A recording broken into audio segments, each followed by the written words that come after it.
So you remember when an e-commerce replatforming project, whether it's Magento, Shopify, Adobe Commerce, or it might be like a 6-month slog or a year-long fight. Last week, I actually had Claude Code ship a proof of concept replatforming in a single sprint, actually half a sprint basically in a single week with zero hand-typed PHP. Now, this was a test running in parallel with a real project. Was not quite ready to put this into production yet, but the surprising result actually was we could put it into production. So I realized that the world of AI has changed even more than I think a lot of people realize, and it's going to start showing up in your e-commerce projects really soon. So I dove right in, but I am Joshua Warren of the e-commerce agency Creativity and host Ecommerce today.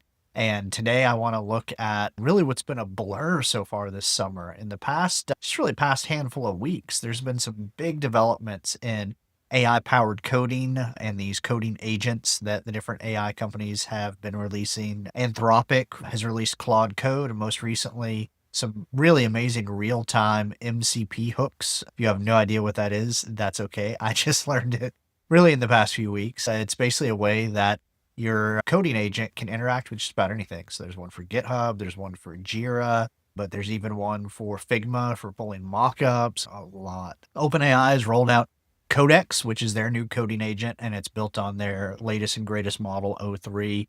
And then these IDE-focused coding agents like Windsurf have released production-ready versions and came out of the beta phase. So AI has gone from helping you with code completion, code assist, to being a pair programmer that is sitting there working with you, to now possibly making up almost an entire full stack e-commerce development team. And so I think we're going to see some big shifts. We're going to see differences in how agencies work and how projects are specified, maybe even in what the budgets are and how they're priced out. So we're going to dive into all that today. So I've already mentioned some of the recent changes. Also, just a couple weeks ago, OpenAI released O3 Pro, a more powerful version of their O3 model, and it's only available on certain plans. So most of y'all probably haven't experimented with O3 Pro yet. I've been using it since it was released, and it is incredible. It is a massive leap forward, and I know that OpenAI is actually teasing that their next new model could drop any day now. They said basically by the end of the summer, we'll see ChatGPT 5, which is going to be another leap forward. So it's just crazy what these models can do. In surveying developers, I have gone from hearing people say, oh yeah, it makes me a little bit faster, a little bit better, to really with Claude Code in the past month, developers are saying that literally in the span of a month, they've seen a 20 to 25% increase in their productivity or more. So really amazing how fast it's moving. I will say that if you looked at AI-powered coding for your e-commerce projects early on, you probably heard lots of people, including me, saying, oh, these things, they can't really replace a developer. They're not there yet. You need a human in the loop, and you do still need a human in the loop. But you probably also heard some complaints of, oh, it really doesn't know what it's doing. Like, it's okay on very small tasks, but once you give it bigger tasks, it loses the plot, doesn't quite know what it's doing. Well, between the new tools that have come out and the best practices that are emerging, like I mentioned earlier, actually, it can build an entire Magento site now. With this, I mentioned some evolving best practices. I want to share what I have found that's working best. So if you are a developer out there trying to use AI to help you in your development work, here's a few things that you absolutely should try. First of all, don't just type in a prompt to the LLM. I know we all think that's how you use LLMs, and for a lot of different things that is, but especially with a tool like Claude Code, Claude Code can actually use any command you have installed on your computer. That means it can use the GitHub command line interface, and it can pull information from GitHub. Maybe you see where I'm going with this. Define GitHub issues. Don't try to cram everything into a prompt. Define a GitHub issue that is just like you would do for if you were just delegating a task to any other developer. Write up some good specifications, what you expect out of that, and put it all in that issue. Now, the real trick here is you can actually use Claude Code in planning mode to even write that issue for you. So you can talk to Claude and basically say, help me plan this issue, help me plan this approach, analyze the code base based on that, plus these requirements, define a really good specification for what we want to implement in this GitHub issue. Next thing you need to do is prep work is have tests. I've been talking about test-driven development for over 10 years, and most of you haven't been listening to me. Test-driven development was something that, especially on the agency side, so many agencies, they love to talk about tests and test-driven development, but they don't actually do it. That's been the dirty little secret in the industry. But those of you out there that actually have been implementing tests on your projects and test-driven development, you are really going to appreciate that now. And it's going to really pay dividends in the AI world, because if you have tests, then the AI can do so much more for you and you can have so much more confidence in its output. And let me explain. So I have basically a 6-step loop. So I mentioned I don't type the prompt in directly to the LLM and say, implement this and then define the whole issue. I actually refer to a GitHub issue. And what I do is I tell it, read and understand this GitHub issue, and I give it the issue number, and then follow this 6-step loop. Step 1 is comment on the issue with your plan of how you're going to implement this feature. Step 2 is write the code. Step 3 is write or extend any tests to make sure there's test coverage for your new code. Step 4 is run your pre-commit hooks, basically your things to check your code style and formatting, and run the tests locally and make sure they all pass. Step 5 is push the code into a branch on GitHub, submit a pull request. Step 6, watch GitHub. And this assumes another prerequisite here is you need to have GitHub Actions set up running your tests. So step 6 is watch GitHub and make sure that the test pass, that your continuous integration system shows all green.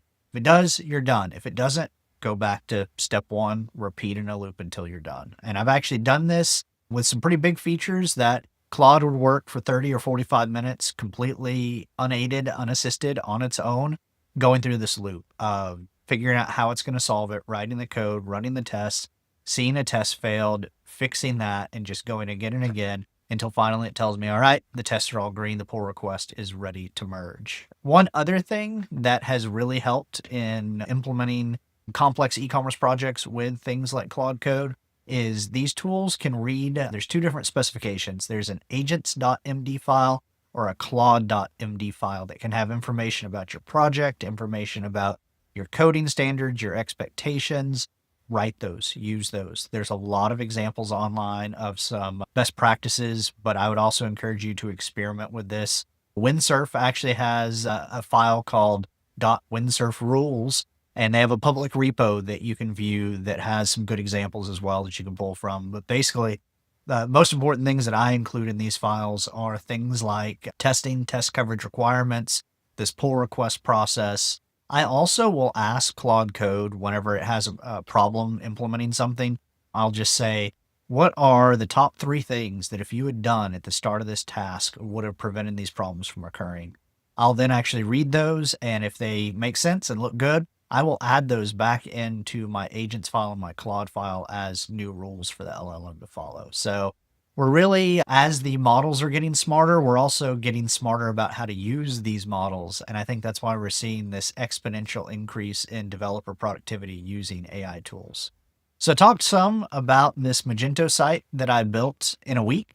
And I want to say also, like, I haven't written Magento code in a while. I get to talk to a lot of developers and I get to talk to a lot of merchants. I get to see a lot of Magento code, but typically my day-to-day does not involve writing Magento code. And that's one of the reasons why I wanted to try this. I actually, about 6 months ago-ish, used Windsurf to develop and deploy a test shopware site because I wanted to try something on a platform I'd never worked on before. And so bringing it back to Magento was super interesting. And I decided this wasn't just going to be develop locally a Magento store. I decided to take a client's requirements from one of our real projects and go the whole way and say, hey, I want you to set up a local Docker environment for me to be able to test on. I want you to set up my AWS environment to deploy to.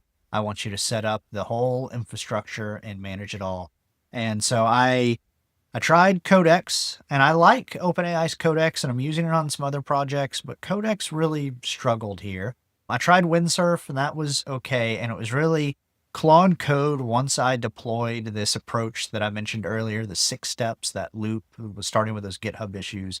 Claude Code is where I had the most success, and I honestly think that if I was going to do this again, it would be a 1 or 2 day process, not a week-long process using that. And this wasn't just, again, a basic site. This was all of the requirements that this client had. This actually involved developing some custom modules, developing a custom theme. I actually used Hoova on it. So it was even switching out Luma to Hoova. And yeah, it is going to change our industry. And I know that there's been a lot of people saying that AI is overblown. And I know there's a lot of people that have been saying AI is coming for all of our jobs. And I tend to fall somewhere in the middle. But I do think that we are going to see more disruption with e-commerce agencies and e-commerce development over the next 3, 6 months, definitely the next year, than we've seen in the past 10 years. Like, it's going to be big. For instance, one of the things is I just don't see us buying really simple extensions or services anymore. So what I mean by that is, especially on e-commerce sites that maybe had a lower budget for customization or that were developed by developers that didn't know Magento as well, you would often see 20, 30 different extensions or third-party services used. And a lot of those would just do one or two basic things. Like a classic from way back in the early days of Magento is these little image labels that you could put on your products that would be like, hey, this product's on sale, or this is a bestseller, like those little graphical tags. There's an extension, probably just a $50 extension that you would buy that would do that. If for some reason that requirement came up on a project now, I'd have Claude Code write that. Like, it would be so easy for Claude to write that. There's no sense in the merchant paying for an extension to do that. So I think a lot of these single purpose extensions, they're just going to go away, or they're just not going to be used anymore, because you can generate a module or a customization cheaper and easier and simpler than deploying that extension. So that's going to be interesting. I also think that billing is going to have to change. And we've already been seeing a shift. It's been interesting talking to other agency owners, talking to others in the Magento Association, and really just even seeing the competitive nature of recent bids. There's been a shift in the market already for pricing and just the scoping and size of e-commerce projects, but there's going to be an even bigger shift now, because if agency A is going to deploy a team of developers and it's going to be a 6-month long project, they're going to put a ton of hours into it. Obviously, it's going to be more expensive and they're going to most likely charge by the hour. That's how most agencies do it.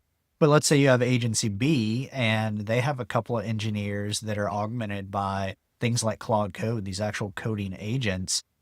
The billable hour doesn't really make sense anymore, because like I mentioned earlier, I had whole tasks, whole features, whole branches that Claude Code would implement, and Claude Code would work on it for 45 minutes, but I wasn't actually doing anything on the project during those 45 minutes. So do I bill for my 1 or 2 minutes of working with Claude Code and starting the task? Do I bill for the 45 minutes that took Claude Code? Do I bill for the 40 hours that amount of code and that level of functionality would have taken a developer to implement? I don't know. I think value-based pricing now suddenly starts making a lot more sense, a fancy way of saying fixed price, but I think that's starting to make more sense. And overall, though, it may be hard for merchants to make decisions of who to hire in the next 6 to 12 months, because comparing apples to apples between an agency that is using and leveraging these coding agents versus one that isn't, it's going to get really tricky.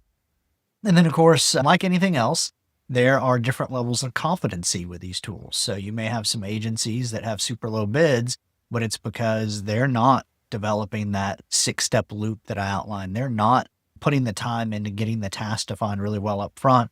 They're literally just handing an LLM a copy of their meeting transcript with you and saying, go build this site. And yeah, you might get an okay site, but it might be pretty brittle. It might not actually run very well, especially if there was no testing involved or test-driven development. It just might not actually function that great.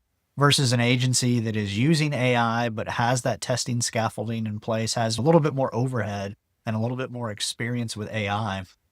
They're going to charge you probably more than that other agency, but you're going to get a better result out of it. But when everybody's saying we use AI, and they're also probably saying it's a proprietary process, we don't want to show you our prompts and our processes, it's going to get real hard to make a good decision. Definitely don't envy the merchants out there looking to make a decision for a major e-commerce platform in the near future. So that's a little bit About some of the concerns, I guess, from that case study, I will say merchants, there are a lot of advantages for you here. Definitely, we're going to see the time frames collapse. So instead of new ideas, new features taking months, they're going to take weeks or days. And that means you can prototype more. You can actually prototype out an idea and even launch a small test on your site in a matter of days instead of, like I said, weeks or months. I also think you'll be able to reallocate more of your budget from the basics of building a site to actually growing that site. I'm most excited though about that prototyping idea. I actually finished the draft for my new e-commerce growth playbook, the book that I am publishing in about a month. And in looking at it, one of the things that came up again and again is the companies that are shipping more improvements faster to their website are doing better. They're the ones that are the most successful with their e-commerce initiatives. And this just puts that into the hands of so many more merchants now. Like before, you might have to have a bigger team or a bigger budget to be shipping and deploying weekly or every 2 weeks. Now anybody's going to be able to do that. So I do think there's some big upside for merchants on this. On agencies, y'all, it's not going to be simple. I think all the agencies out there need to sit down, look at how they're utilizing AI, how they could utilize AI better, and also just start having an honest, frank conversation about what your billing ought to look like and how you can stay in business and you can be compensated for the value that you're delivering to your clients, but also recognize the reality of more and more of this work is going to shift from people to these tools and these LLMs. I also think smaller agencies have a bigger opportunity to compete now. You don't have to have a team of 20 people dedicated to a project to deliver an enterprise size project now. So that's going to be real interesting. For developers, I guess, first of all, for extension authors, you're really going to have to think about the value that your code is delivering and if it can be easily replaced by an LLM. And you need to really go deep on some specific features, functionality, and like vertical specific knowledge so that you are adding more than just the code in your extension, that you're almost a consultant and someone that can enable a merchant to better solve a specific problem. Now, developers, I've had some interesting conversations over the past few weeks with different people, different developers that are embracing this technology.